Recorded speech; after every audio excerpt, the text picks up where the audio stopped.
Hi folks, Alex Klingelhoeffer here with Exencial Wealth Advisors. That's OKC CFA CFP on Twitter. And today I wanted to answer a question I've been getting about trailing stop orders, i.e. what is a trailing stop and what's the difference between a trailing stop loss and a trailing stop limit order. They're very similar and they're very simple, but need some explanation when you have a stock. So let's say you have a stock, let's say Amazon, that's trading at $3,000.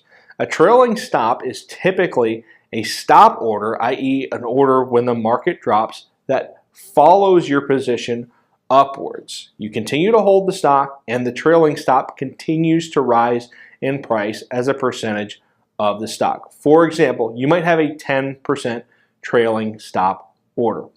10% trailing stop order for Amazon at $3,000 would be 10% below that price, $2,700. Let's say Amazon goes up to $4,000. Your trading stop is still 10% of the new high, which is $4,000. That new trailing stop is 10% less than $4,000. That's $3,600. So as the stock rises, you don't have to continue putting in additional stop loss orders. That trailing stop will continue to rise along with the stock's price. Again, typically it's set as a percentage of the stock. So, typically 10%, 15% below highs are usual normal levels that folks like to put in trailing stops. If your stop gets hit, i.e. your stock hits 4,000, comes back down to 3,600, a stop loss order executes a market order, i.e. it takes the next available price. So if 4,000 comes down below 3,600, it takes the next available price. Now that is any next available price. So let's say something terrible happens. Jeff Bezos, for example, his plane crashes. Folks don't know what to do with Amazon. The stock's down perhaps 20%. Let's say it goes from 4,000 down to 3,200, way below the previous price. That stop loss order will trigger immediately because it is a market order.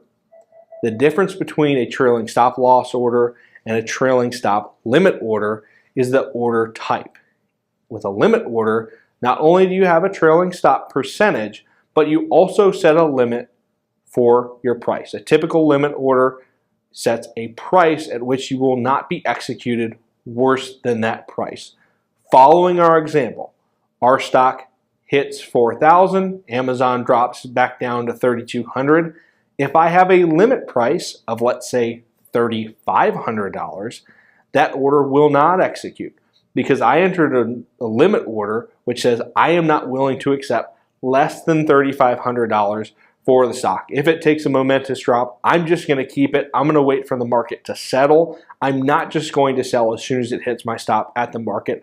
I want a limit price. When you put in a limit order, you're saying this is the minimum price I'm willing to accept. So when you have a trailing stop limit order, you're protecting yourself from what we call getting buzzsawed, right? Whipsawed is another word for it. You're not allowing a small deviation lower in the market to really take you out at a price that you're lower than what you're comfortable with. So that's the stop loss order and its cousin, the stop loss limit order. Again, they're very simple concepts when you look at them at face value, but I've heard the question quite a bit. I think it needed explaining.